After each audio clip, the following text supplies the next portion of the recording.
Clarissa! Oi, Maíra, tudo bem? Tudo bem, querida? Fala aqui para as nossas ouvintes, para os nossos ouvintes. Quem que a gente convidou hoje para vir para a Tenda Materna?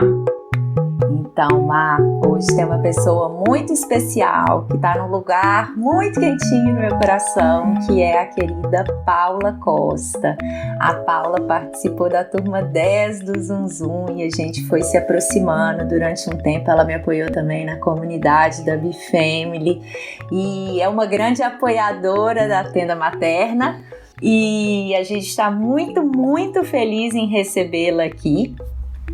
E vou contar para vocês, pessoal, quem é a Paula. A Paula é uma brasileira que mora há muitos anos em Portugal e ela é Head and Heart, é a cabeça e o coração do projeto Yes Mom You Can, que é um perfil também, tem um perfil também no Instagram que vocês podem seguir e admirar. Ela trabalhou durante 12 anos em empresas multinacionais e quando se tornou mãe pela primeira vez, ela conheceu o lado B do perfeccionismo, aquele B de burnout, que inclusive é o tema que a gente vai falar hoje, né, sobre como conciliar carreira, maternidade e principalmente a gente vai focar no burnout. Desde que a Paula resolveu olhar com profundidade para tudo que estava acontecendo, né, com ela, e reconstruiu a sua identidade na maternidade e na carreira. Hoje ela expandiu a maternidade, é mãe de 2 filhos e ao mesmo tempo que ela se dedica ao empreendedorismo de impacto social, sendo doula de pós-parto, ela é coach de produtividade gentil. Seja muito bem-vinda à nossa tenda, Paula.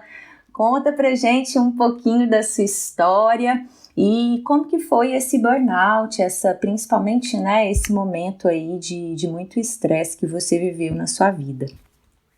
Oi, Clarissa, Maíra, que gratidão a gente estar aqui junto, conversando na Tenda Materna. É assim, o meu coração está sorrindo, não é só todo o corpo e o rosto, é o coração sorrindo. E eu hoje não estou aqui sozinha, eu estou representando toda a minha turminha do Zum Zum, Zum 10, um beijo para elas, se elas estiverem escutando aqui.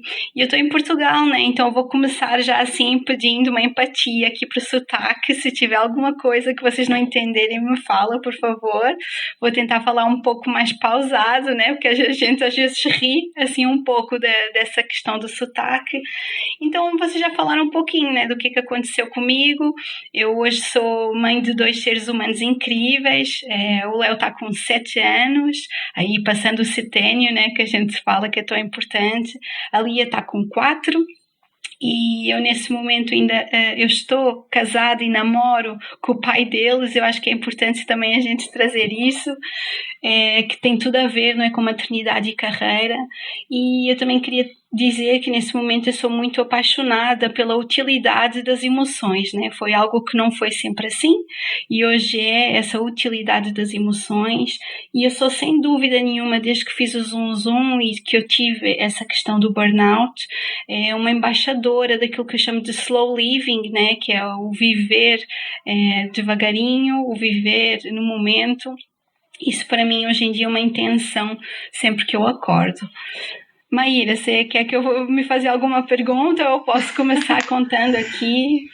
Eu acho que seria legal, Flor, você contar um pouquinho da sua história, da sua experiência com burnout, porque acho que ela é bem forte assim para poder ilustrar e mostrar para as pessoas um caminho que muitos de nós estamos percorrendo sem saber e, enfim, vai servir de referência. Tá bom, então, em relação a isso, eu estava trabalhando numa empresa, numa banca, né, internacional. Eu acho que é importante falar um pouco desse contexto. Nessa época, quando eu fui mãe, e eu só consegui entender que eu estava num contexto que eu precisava de ajuda quando o meu filhinho tinha 2 anos.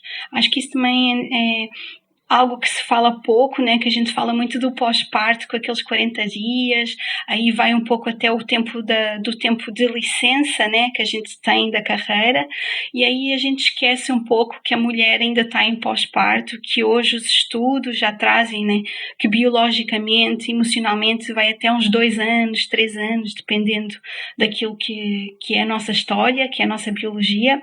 E no meu caso, quando ele tinha 2 aninhos, a casa caiu, né, como vocês brasileiros falam. Eu não sabia que eu estava numa situação que não era boa, que não era saudável, porque eu rejeitei toda a transformação que a maternidade me trouxe, né? Eu sou daquelas mulheres modernas, né, entre aspas, que achava que era só encaixar a peça do puzzle da maternidade e tudo o resto ia ficar igual. E o meu filhinho me deu muitos sinais que as coisas estavam se transformando. Ele ficou doente muitas e muitas vezes no primeiro aninho, mas eu escutava de tudo quanto é lugar que era normal, que era assim mesmo, ia passar com o tempo. E algo me dizia que não era normal, que era para eu olhar para tudo o que estava acontecendo, só que eu tinha uma resistência muito forte por causa do perfeccionismo, né? Então, para mim, como até então, né, e foram 30 anos correndo atrás da perfeição, se estava tudo tão perfeito, vou mexer no quê? Né? Eu costumo me auto-identificar como uma incompetente nessa época. Enquanto mãe, eu não tinha as competências necessárias, não sabia que eu podia buscar essas competências e, na verdade, é importante também diferenciar o que é uma depressão, né? Uma depressão pós-parto, no caso, de um burnout. Eu acho que hoje, com as redes sociais, se coloca muitos posts assim, muito superficiais e mais do que um diagnóstico, eu enquanto mãe, eu não sou psicóloga, eu aqui estou falando enquanto mãe e quem teve do outro lado, enquanto paciente, né? Mais do que um diagnóstico, eu acho que é importante a gente se perguntar se está bem, está bom assim, como está o meu entorno? E foi essa pergunta que eu não me fiz. Eu não me fiz durante muito tempo e o corpo começou a dar esse alarme, né? Eu ficava muitas vezes com problemas de estômago, dores de cabeça, não dormia, não comia bem. Todas estas coisas que parecem simples e que a nossa sociedade, mesmo em pós-pandemia, ou em como vocês estão vivendo no Brasil ainda, né, no meio da pandemia, a gente dá como garantido essas coisas básicas. Eu hoje sei que foi esses pilares que eu não cuidei. Foram esses pilares que toda hora me diziam, olha, teu corpo está cansado, olha, você não consegue dormir, que foi arrastando. Essa depressão pós-parto teve um dia que ela culminou. E a maioria das pessoas escuta na televisão, né, assim, mãe que teve um ataque e quis fazer algo de errado com o seu filho, ou algo de violento, né?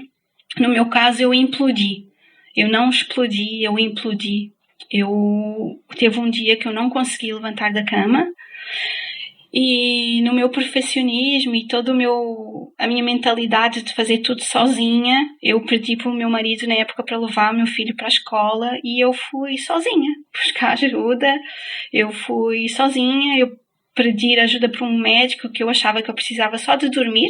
Na minha ingenuidade da época, eu achava que era isso que ia resolver. 2 dias para dormir, eu estava pronta para recomeçar. E não foi isso que aconteceu. Eu estava com muita confusão mental. A gente estava conversando um pouquinho aqui as três, né, de que a gente fala muito do que são os sinais de pré-burnout, de depressão, mas eu hoje trago um pouquinho essa experiência do que é estar nesse furacão, né? E o que é estar? É uma oscilação de humor muito grande, que a gente se põe em causa e pensa, eu sou assim, eu sempre fui assim, então eu só estou cansada e está pior. É uma falta de esperança no futuro, né? Principalmente com a maternidade e a carreira. Vai ser sempre assim, eu não vou conseguir mais atingir meus sonhos, eu não vou conseguir ter mais essa performance que eu tinha antes. Meu filho é muito exigente, colocar a culpa no outro, né? Eu lembro que eu falava muito que meu filho era muito exigente, que ninguém entendia o que eu estava passando, uma solidão que a gente cria, né, na nossa cabeça, de que é só com a gente que está acontecendo, e isso cria muros muito fortes na relação a dois. Foi a época que eu e o meu esposo, a gente estava muito desconectados, a gente estava presente fisicamente, mas muito distante um do outro, e a gente não se conseguia reencontrar. Quando a gente se reencontrava era na explosão de discussões, de acusações, né? E isso é estar em burnout, é ligar para a minha chefe e falar, não, amanhã está tudo certo, e não cumprir. e passado 2 dias não cumprir de novo e ficar com a culpa de que algo errado estava acontecendo comigo, mas eu que era responsável por isso e tinha que dar conta. Então, nunca aceitando ajuda, nem nunca pedindo ajuda. Eu acho que isso foi comigo, né? E para mim é muito importante também trazer essa questão que cada pessoa tem a sua história, cada pessoa vai ter o seu contexto de sintomas, cada pessoa tem uma forma de exprimir esse burnout. E isso também está ficando muito engessado, né? Muito cristalizado quando a gente tenta colocar num post de redes sociais. E no meu caso, nas empresas, ainda acontece muito, né? Com pessoas que eu acompanho, a maioria das pessoas nem usa redes sociais. Eu sei que parece que todo mundo hoje em dia usa redes sociais, mas não. Tem muita gente, enfermeiras, administrativas, professores, que não usam redes sociais. E o mundo deles ali, o nosso vício na época, né, é o trabalho. Então, o nosso vício é ficar no trabalho, e se eu não tenho trabalho, eu não sou ninguém, né? Eu não existo, eu não pertenço. E essa sensação é de tirar o chão num burnout, né? A gente depois fica com eu me lembro de uma sensação de loucura, que isso é uma coisa também que ninguém fala, uma sensação de loucura tão difícil de nomear que eu não conseguia partilhar com ninguém, né? Eu, mais uma vez, fiquei tudo ali, sempre na minha cabeça, até o momento em que eu não conseguia mais fisicamente. Então, para mim, aí a diferença do burnout foi isso. O meu corpo, ele falou, chega, o teu cérebro não acompanha mais essa confusão. E foi no momento também que eu pensei que eu não ia conseguir cuidar mais do meu filho, porque isso também é um momento... Eu acho que foi nesse momento, se eu tiver que ter um momento que eu falei mesmo, eu preciso de ajuda, foi quando eu ia buscar ele na escolinha e eu morri de medo. Eu tinha muito medo do que ia acontecer, no sentido de que ele ia chorar, que ele ia pedir as coisas dele, ele ia estar doente ou não, e eu tinha que fazer a comida do dia seguinte, o meu marido só ia chegar 3 horas depois, né? Então, isso é uma coisa que eu lembro. Paula, nossa, assim, é muito emocionante te escutar, porque eu sinto que você trouxe com uma riqueza de detalhes, né, e de uma forma muito clara na sua fala, né, exemplos que talvez vão ressoando em cada uma das pessoas que estão escutando. Eu estou escutando aqui, e Maíra também, assim, é impressionante como que vai ressoando e vai recordando, né, a gente da nossa própria história, da forma como a gente vem lidando com as demandas, com as crianças, né? Então eu quero pontuar algumas coisas que você falou que eu sinto que são, assim, importantes para a gente começar, né, a trazer esse assunto. Então a primeira coisa que eu acho que no episódio de fusão emocional a gente aprofundou nisso, eu sinto que é você falar dessa etapa aí do momento da chegada de uma criança e do impacto psíquico emocional que essa chegada de uma criança ela traz para uma mulher, né?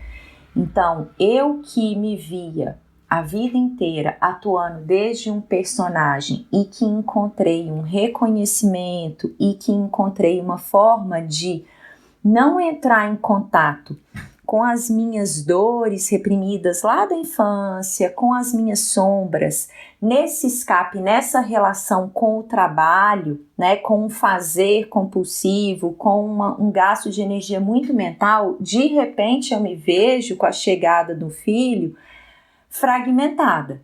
Aquilo que antes estava ali muito cristalizado está mais disponível do que nunca. E quem vai começar a sinalizar, né, se tem 2 guias fiéis nesse movimento todo, e você deixou muito claro na sua fala, são as crianças, porque você foi falando que o seu filho adoeceu várias vezes, né? Você sentia que ele era hiperdemandante, que você não dava conta de lidar. Por quê? Porque, na verdade, você não estava compreendendo o que ele estava te comunicando, que era seu, né? Que era de toda essa dificuldade de lidar com os seus medos, com as suas ansiedades, com as suas questões, e que você estava projetando ali no trabalho como um escape e não entrando em contato com, né? E ele lá, mamãe, a história, quem não ouviu o episódio de fusão emocional que a gente gravou com a Dani Guzmão, vale a pena ouvir, né? Mamãe,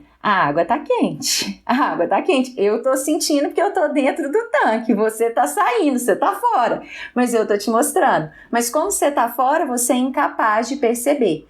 E aí tem um outro guia fiel que vai te contar, que é quem? Que é o seu corpo, que tá ali mostrando as dores de cabeça, a insônia, né, o cansaço, a dor de estômago, e o corpo está sinalizando. E eu não escuto, eu sigo ignorando. Eu tomo um remédio para dor de cabeça, eu elimino o sintoma.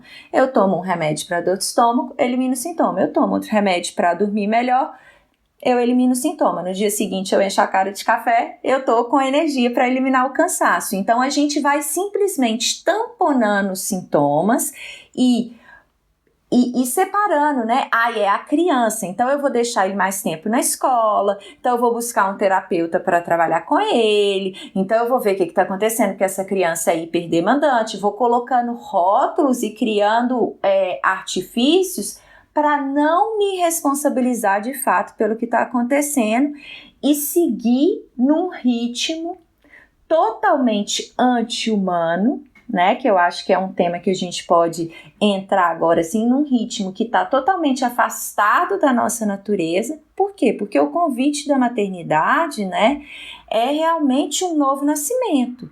É a oportunidade, né? Se a gente tem 3 oportunidades na vida de voltar, né, a primeira é o nosso nascimento em si, né? Mas a gente tem outras duas grandes oportunidades na nossa vida de acessar, de tomar de volta as nossas vidas nas nossas mãos. É claro que toda crise é uma grande oportunidade, mas tem 2 marcadas e que todo ser humano pode passar e vivenciar. Uma é a adolescência, que é aquele momento que vem um impulso de energia vital muito grande, que é assim... E que ainda a gente é dependente dos nossos pais e que se eles não mudam o olhar, a gente vai seguir reforçando um personagem e reprimindo o que foi reprimido lá na infância. E a outra é quando a gente tem filho, seja mulher, seja homem. Acho que o homem também pode vivenciar essa experiência, ele vai ter que se esforçar mais, porque ele não está ali tão fundido emocionalmente como a mulher, mas ele pode entrar nessa fusão e nessa conexão profunda com essa criança, né? Mas esse nascimento das crianças é a oportunidade de novo, de poder integrar e olhar de uma forma muito explícita e voltar a me conectar com a minha natureza, com o meu desenho original, com o ritmo natural. Com o que eu, com uma natureza, voltar a confiar no meu corpo, voltar a confiar na natureza do sentir. Você falou sobre as emoções, como entender as emoções, né? O quanto que isso hoje faz sentido para você e como que você lida desde um outro lugar.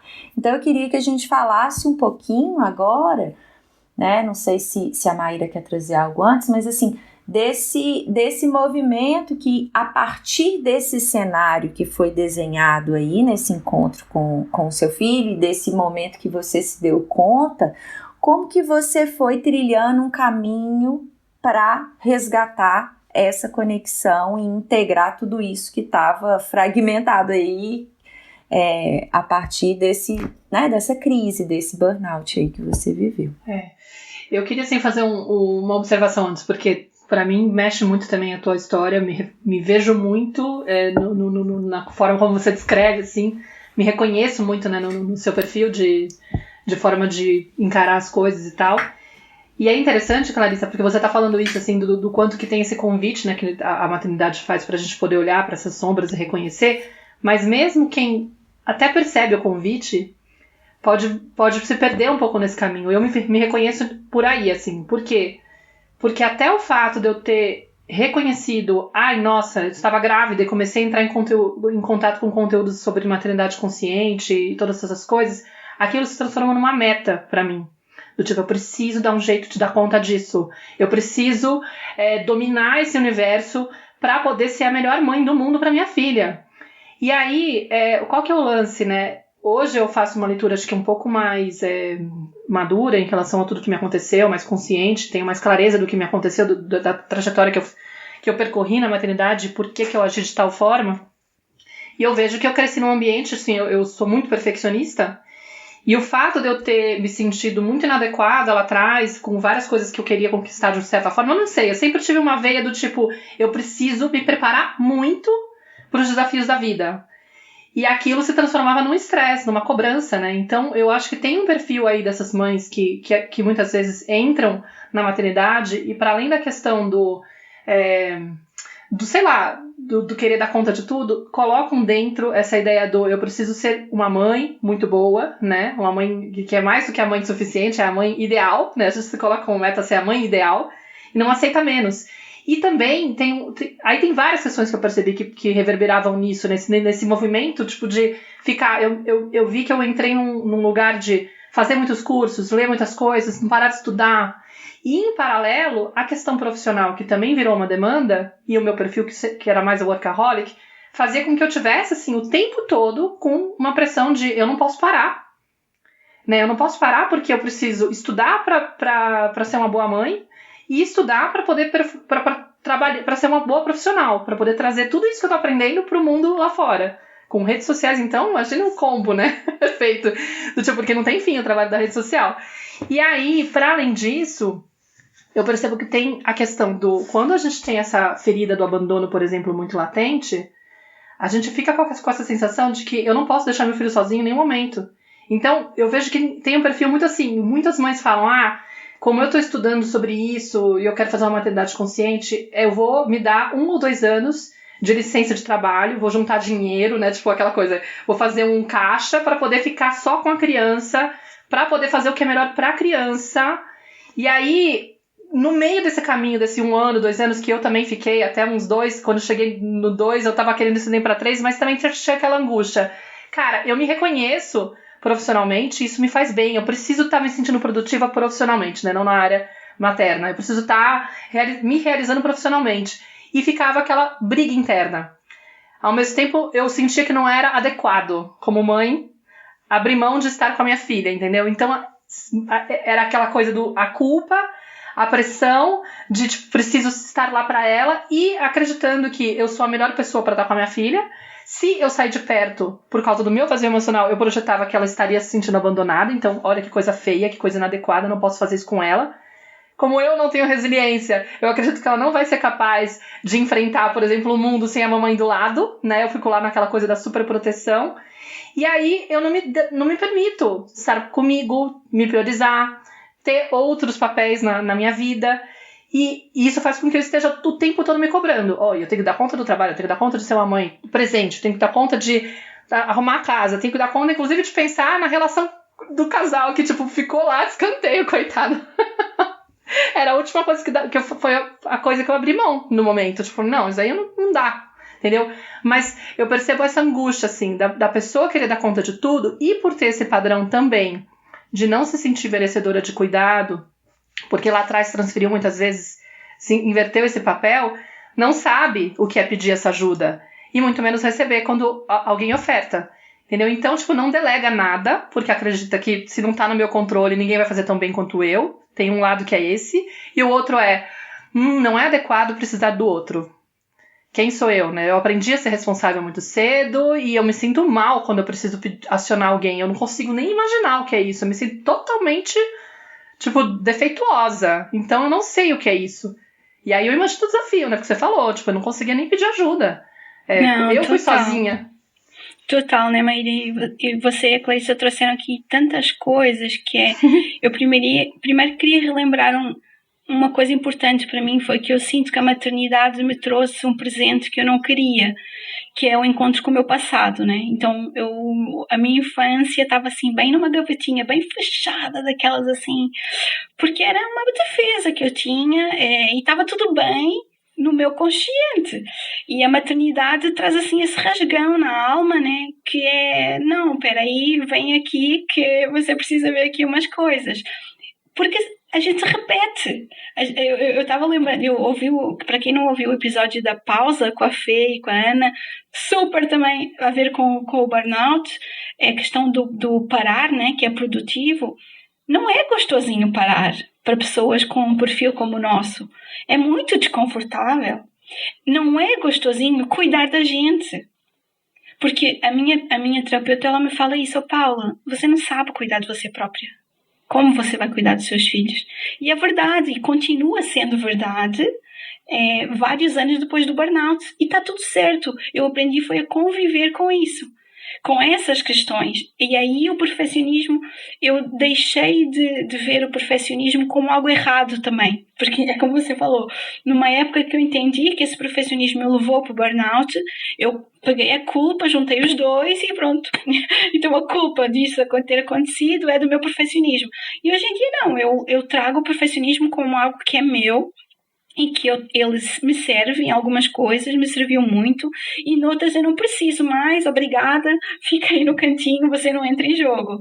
E isso me traz essa questão que vocês estavam falando também, que é importante, tem uma expressão em inglês que é third child culture, e eu sei, né, que tem muita gente que escuta o Tenda, que está pelo mundo, como você está, né, Maíra? Você está na Espanha, eu estou em Portugal, a Clarissa já esteve no Chile, e essa expressão, ela traz dos filhos, né, de pessoas que vieram de outras culturas, e por uma questão de melhorar a vida, porque que a gente muda, né, de país? Pode ser por um amor, pode ser por cultura, mas na maioria dos casos é para ter uma vida melhor. E foi isso que os meus pais fizeram. Eles vieram para Portugal para a gente ter uma vida financeira melhor. Eu tinha que estudar, eu tinha que ser a melhor, e eu aceitei isso para mim.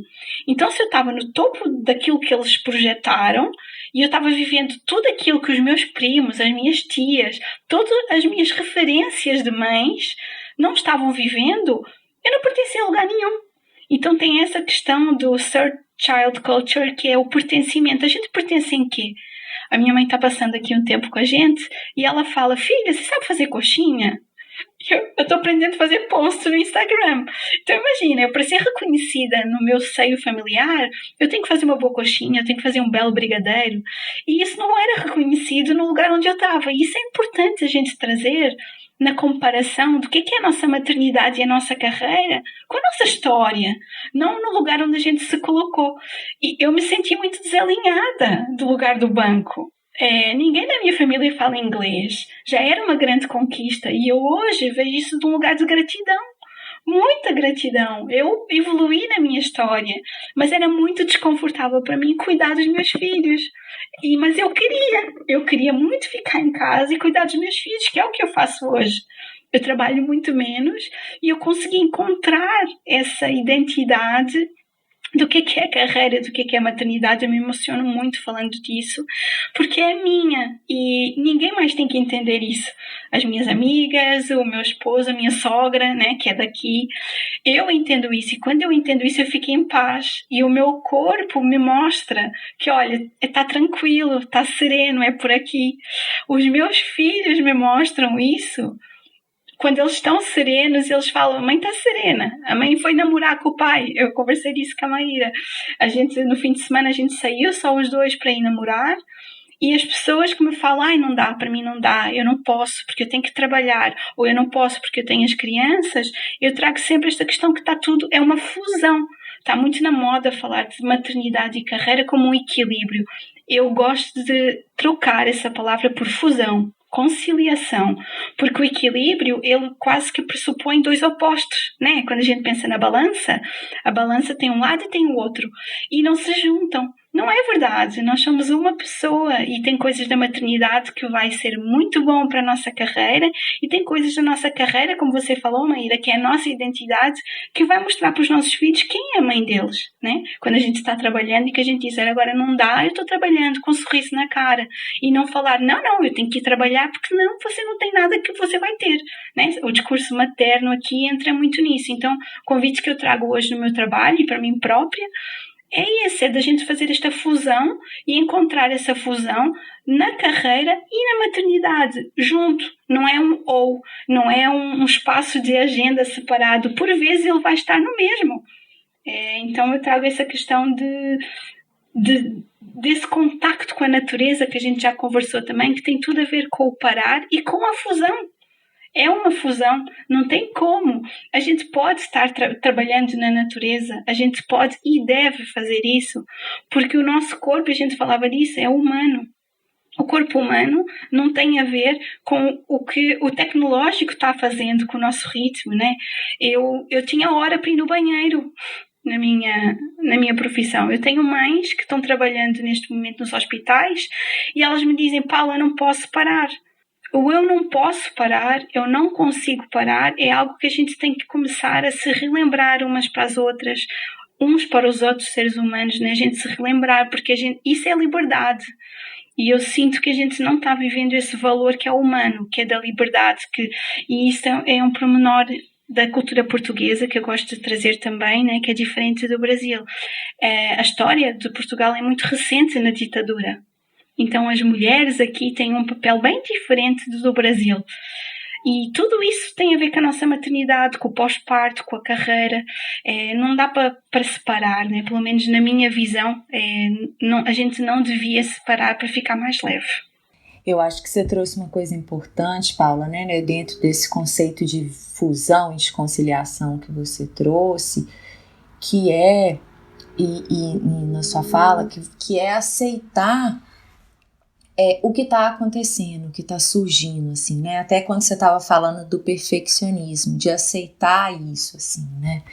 Então, se eu aceito o que está surgindo nesse momento aqui, né? Se eu aceito essa emoção, se eu começo, no primeiro lugar, né, a me permitir observar, se eu tenho a coragem de tirar o meu olhar de tudo isso que drena a minha energia, do outro, do futuro, do passado, e eu mergulho no que está me acontecendo agora, né, na realidade, onde eu tenho poder de ação.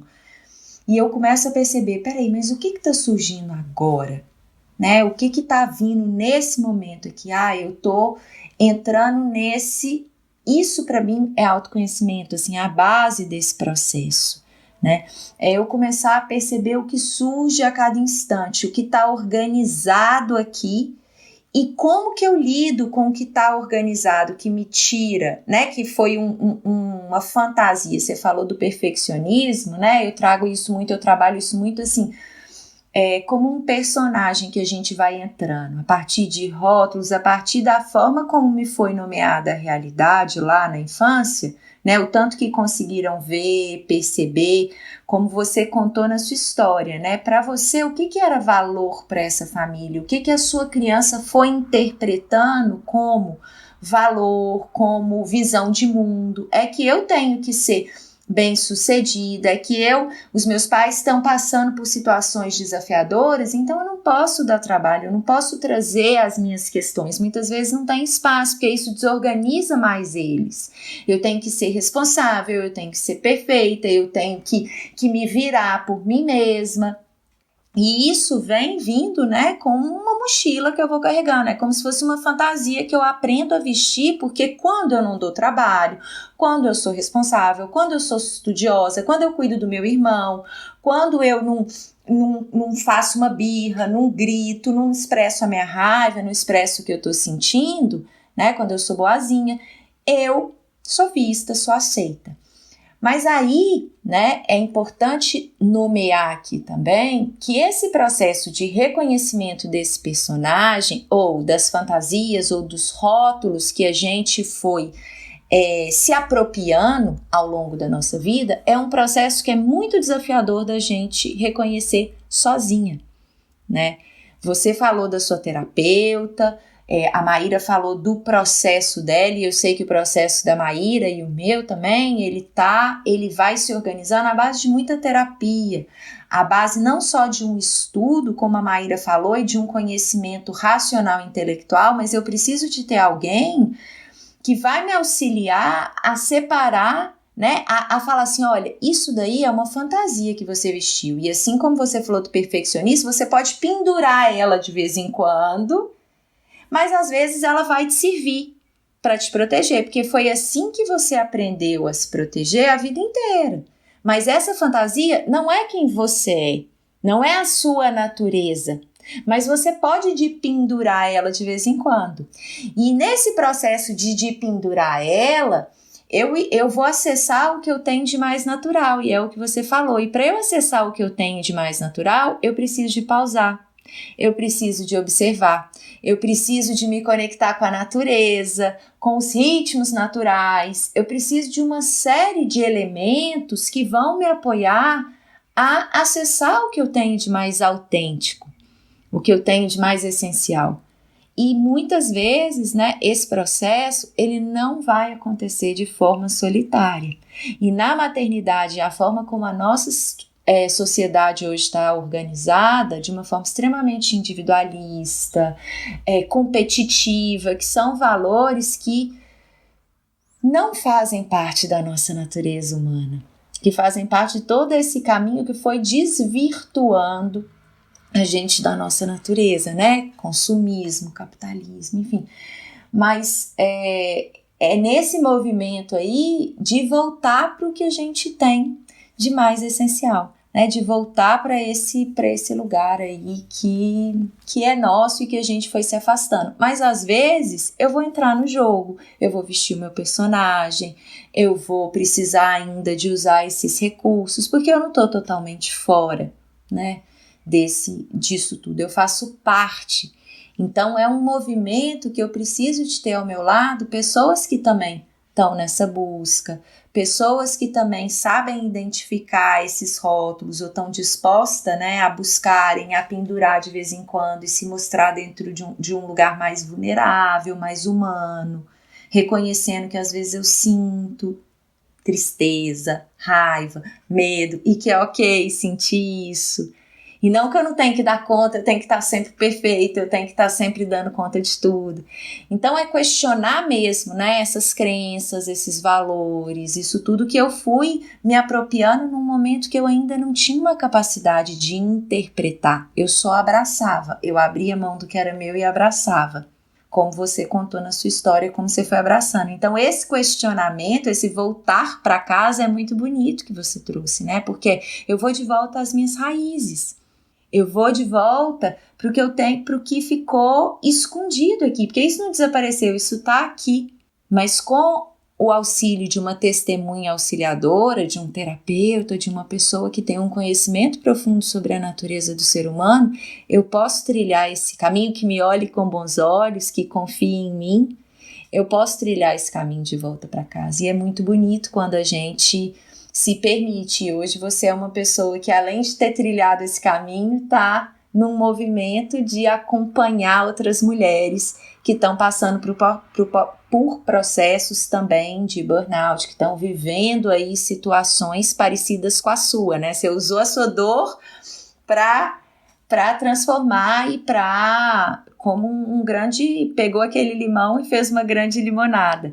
E está compartilhando essa limonada com outras pessoas. Então, nesse processo, você estava comentando aqui com a gente que você falou que você faz caminhadas, walking talking, né? Caminhadas enquanto você caminha. Eu queria que você contasse um pouquinho desse processo de como que depois que eu tive, que eu reconheço que eu tô num processo de burnout, eu reconheço vários desses sintomas aí que você trouxe, e aí? O que você sugere? Como que você tem, na sua experiência, vivenciado isso ao acompanhar outras mulheres, Paula? Você tem algumas dicas, né? Ou algumas coisas que você pode compartilhar? Claro, eu posso compartilhar. Primeiro, algumas estratégias que eu própria utilizei e que eu hoje consigo ver que elas são muito transversais, né? Porque elas são humanas, elas são simples e a gente está esquecendo do simples.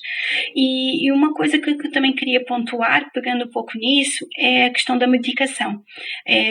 A gente está com um grande tabu em relação à medicação da saúde mental, porque também foi banalizado, né? Então, porque é muito mais fácil eu pegar a saúde mental materna, principalmente no puerpério, é totalmente diferente da saúde mental em outras situações e a gente tem que começar a falar mais disso. E o que eu senti foi que eu precisei dessa medicação, eu tomei medicação e eu gosto muito de trazer esse testemunho também, porque tem pessoas nesse momento que vão precisar dessa medicação. E aí qual é a sugestão que eu dou?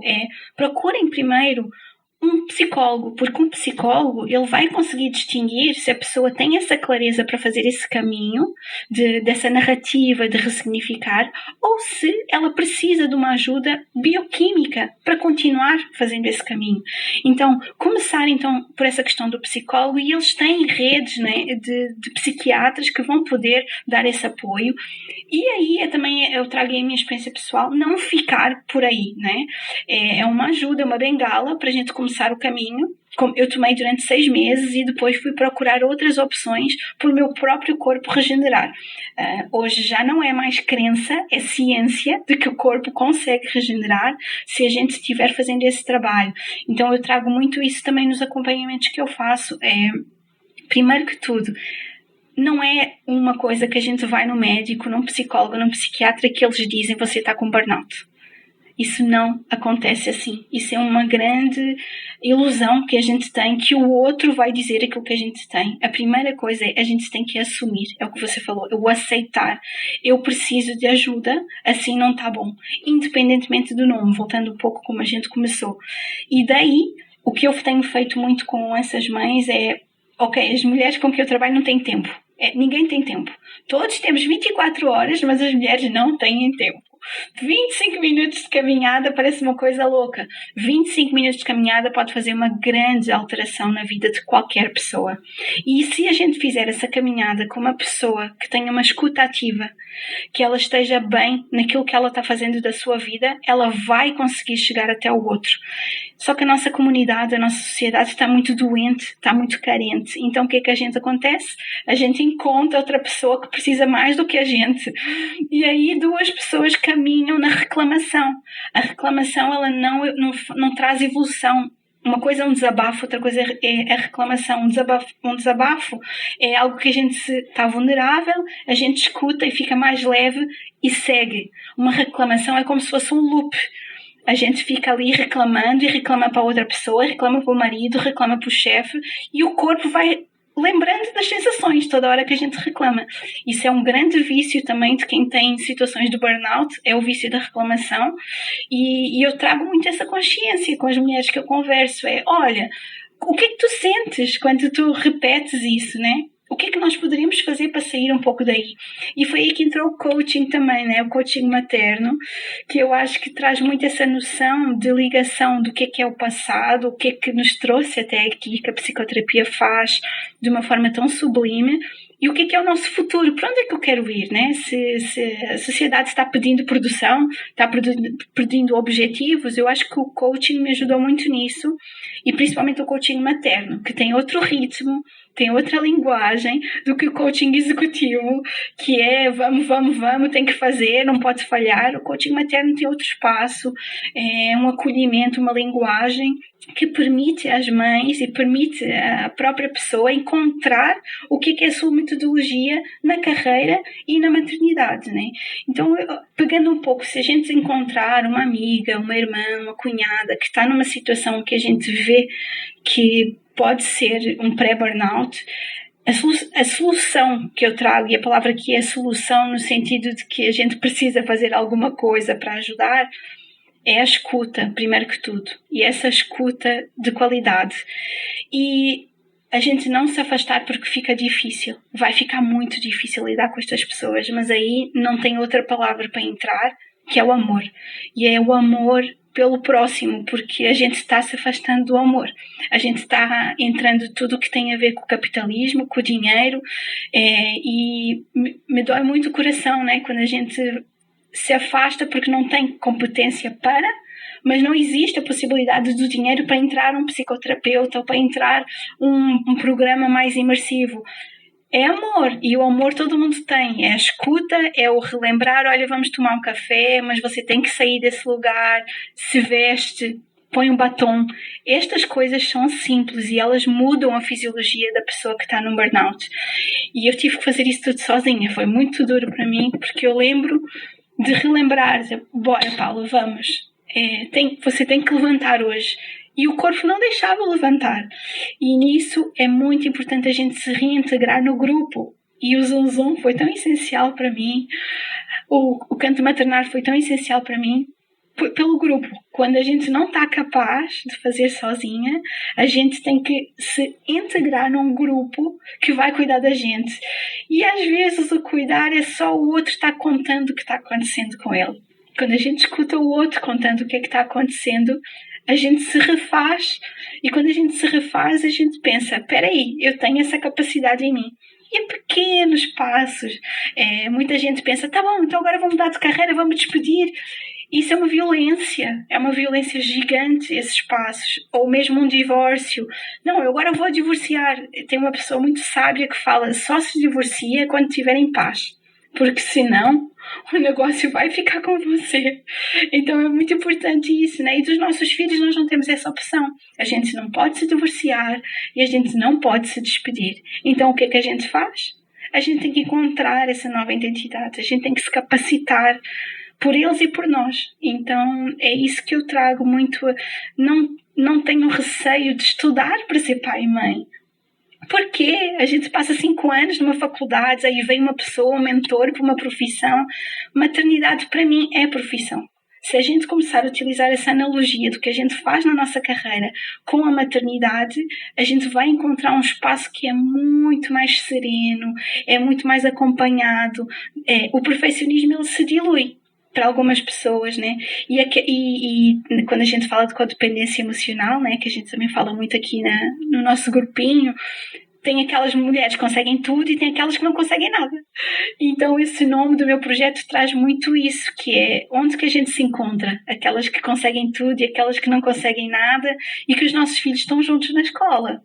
Eles estão juntos na escola, eles são ali a união até nossa de mulheres, né? Então eu acho que o grupo, para mim, é algo essencial para quem esteja passando por uma situação de depressão ou de saúde mental ou burnout. Nossa, Flor, é tão lindo de escutar. Só tô emocionada aqui. É muito precioso mesmo. E agradeço muito que você tenha trazido com tanta abertura, né? Porque são coisas muito, muito pessoais. Mas eu até queria agradecer também, porque pessoalmente você foi uma das pessoas que me ajudou muito. Eu acho que você, de certa forma, reconheceu meu perfil aí quando a gente começou a se aproximar pelo Zoom e pelo trabalho que a gente começou a fazer juntas e, enfim, as conversas que a gente tem. Eu não te conheço pessoalmente, mas a gente acabou ficando um pouco próximas, né? E você vinha sempre me dar uma cutucada, né? Maíra, como é que tá seu ritmo? Presta atenção. Eu já entendi, né? Tipo, quase assim, já entendi qual que é o seu padrão. Já sei que você é totalmente viciado em trabalho, você tá se cuidando. E foi muito, assim, muito importante, assim, pra mim, porque eu lembro que você apareceu várias vezes em momentos onde eu realmente estava me perdendo. E a sua fala acolhedora, essa sua escuta, essa sua intenção, esse seu amor, assim, sabe? Mesmo não me conhecendo pessoalmente, te prometo que, assim, me ajudou muito. Foi muito lindo. Obrigada. Porque eu lembro até... Eu tava até te contando antes de gravar, né? Que eu tava num momento desse ano, assim, que era a primeira vez que eu ia tirar férias, né? Acho que em 2 ou 3 anos da loucura da minha vida que entrou esse parafuso, essa coisa da pandemia e da separação e o contexto que eu tô vivendo de vida. E aí eu falava assim, nossa, o que eu vou fazer nas minhas férias? A Nara vai ficar 10 dias fora, vou fazer uma viagem para Barcelona para fazer uma imersão num curso de criança interior, nossa, vou aprender pra caramba, vou ter um momento de terapêutico incrível, viver um momento de transformação pessoal e depois eu vou transformar isso num conteúdo para poder oferecer para as mães, que vai ser lindo e maravilhoso. Aí a minha terapeuta falando assim, Maíra, sério que você vai pegar suas férias para se entuchar de mais coisa, com tudo que você já tem de formação, conhecimento, processos de autoconhecimento, terapias? Meu, vai descansar, tomar cerveja com as amigas.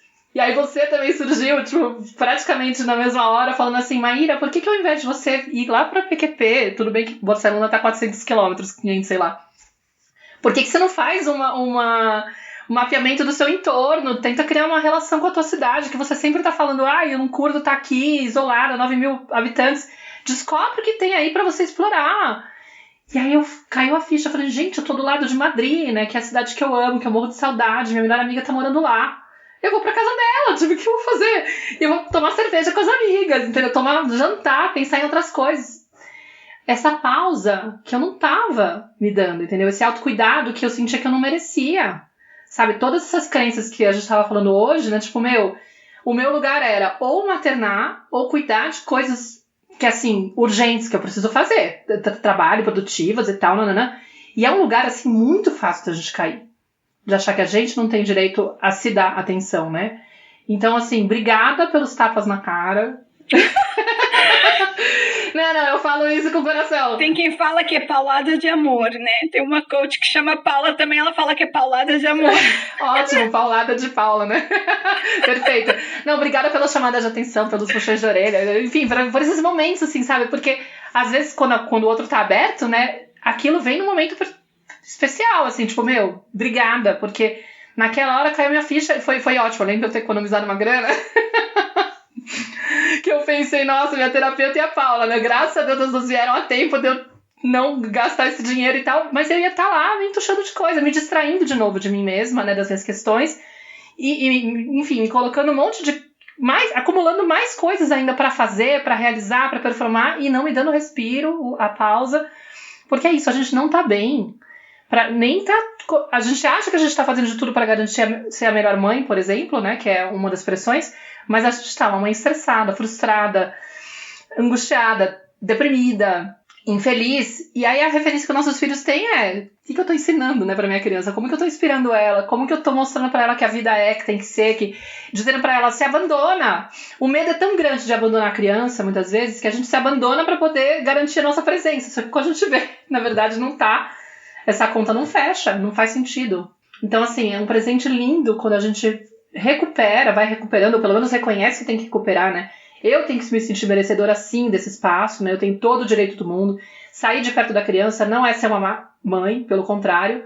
Eu tô ensinando pra ela amor próprio, autocuidado, né? Tô sendo uma referência de me priorizar, de me amar, de me entender também com o direito de exercer outros papéis além da maternidade. Eu não preciso ser uma mãe totalmente presente fisicamente, né?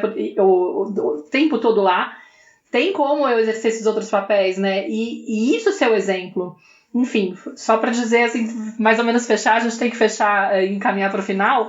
Queria muito agradecer a tua presença, não só aqui na tenda, mas na minha vida, porque acho que foi bastante importante. Queria deixar isso aqui. Então, aproveitar o gancho também, Paula, quero te agradecer muitíssimo. Paula é uma pessoa que, de participante do Zum Zum, virou parceira de trabalho, virou quase terapeuta de casal em alguns momentos, né, Paula? Por estar aí no meio da comunidade desse projeto que eu tenho com o Rafa, que é a Bifamily.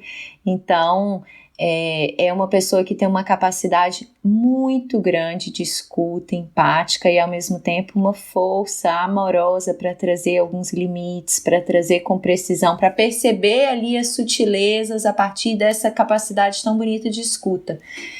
E achei maravilhoso que você trouxe no final, assim, né, que talvez esses sejam os dois grandes, né, se a gente tivesse que fechar esse episódio pensando em dois grandes caminhos ou eixos que vão fazer a gente voltar de novo para casa, é a escuta e a comunidade, assim, né? Eu me permitir me encontrar com outras pessoas de verdade, porque para eu trazer, né, me vulnerabilizar e confiar que alguém é capaz de escutar, né, me escutar, ou também começar escutando e sentindo o que escutar aquele outro que às vezes vivencia coisas parecidas comigo vai me fazendo sentir mais pertencente, vai me fazendo sentir mais humana, vai me fazer sentir menos inadequada, menos envergonhada de ser quem eu sou, de sentir o que eu tô sentindo, né? E estar nessa tribo mesmo. Realmente essa é a nossa natureza, a gente se regula justamente nesse encontro com o outro. E quando a gente fica só aqui nesse diálogo mental, né, Maíra, assim, a possibilidade da gente se perder é gigante, é muito grande da gente se afastar. Então, que bom que esse encontro hoje está acontecendo entre nós três, estou muito feliz, maravilhoso receber você aqui na tenda, Paula, quero agradecer Além de tudo, uma grande apoiadora da Tenda. E para quem não sabe, eu e a Maíra, a gente também está com uma campanha de apoie-se aqui na Tenda. Se você quiser contribuir para que esse espaço siga acontecendo, esses episódios sigam sendo gravados, a gente vai deixar o link na descrição aqui do perfil. E Paula, se você quiser trazer algumas últimas palavras para a gente finalizar. Quero sim, e principalmente por essa campanha do Apoia-se do Tenda Materna, eu queria trazer um apelo. Nós estamos vivendo num mundo com muitas desigualdades e a verdade é que o Tenda Materna é um podcast que tem ajudado muita gente que não tem outras capacidades financeiras para fazer outro tipo de apoio, outro tipo de conexão de grupo, e às vezes por ser um trabalho que é gratuito para as pessoas, mas que é de muito valor daquilo que vocês entregam, os profissionais que vêm até aqui e que entregam o seu coração, todo o seu conhecimento nos episódios. Eu queria fazer esse apelo para as pessoas que estão no estrangeiro e que para nós talvez estamos numa situação um pouco mais confortável, fazer essa doação, participar e fazer parte da Tenda Materna, que é um movimento coletivo. Não é só um podcast, é um movimento coletivo de apoio à maternidade nesse momento em que o mundo precisa deste tipo de informação. Então, queria agradecer de coração o trabalho que vocês fazem, que para mim é um orgulho pertencer à Tenda, é um orgulho ser Zum Zum. Eu falo sempre isso, tem gente que é do Flamengo e do Benfica, aqui eu sou do Zum Zum. Então, muito obrigada uma vez mais pela oportunidade de trazer a minha voz, de trazer essa experiência pela qual eu passei e que possa apoiar, ajudar uma mãe, uma família em qualquer lugar do mundo. Muito obrigada. Obrigada, querida. Um beijo para todo mundo, gente. Obrigada pela presença. Um beijo, pessoal. Até o próximo episódio. Beijo, Paula. Beijo, Maíra. Beijo. Beijo. Eu sou a Clarissa de Aquiara. E eu sou a Maíra Soares. E você acaba de escutar mais um episódio da Tenda Materna, um podcast sobre maternidade e autoeducação. Nossa conversa de hoje te tocou de alguma forma? Tem algo que você vai fazer diferente depois de ter escutado esse episódio? Se sentir no seu coração, compartilha com suas amigas nosso podcast, deixa um comentário no nosso perfil do Instagram, @tendamaterna.podcast, contando como esse episódio mexeu com você. Segue a gente no Spotify para não perder nenhum encontro de inspiração, crescimento, trocas profundas e muito apoio. Nos vemos em nosso próximo episódio. Até lá!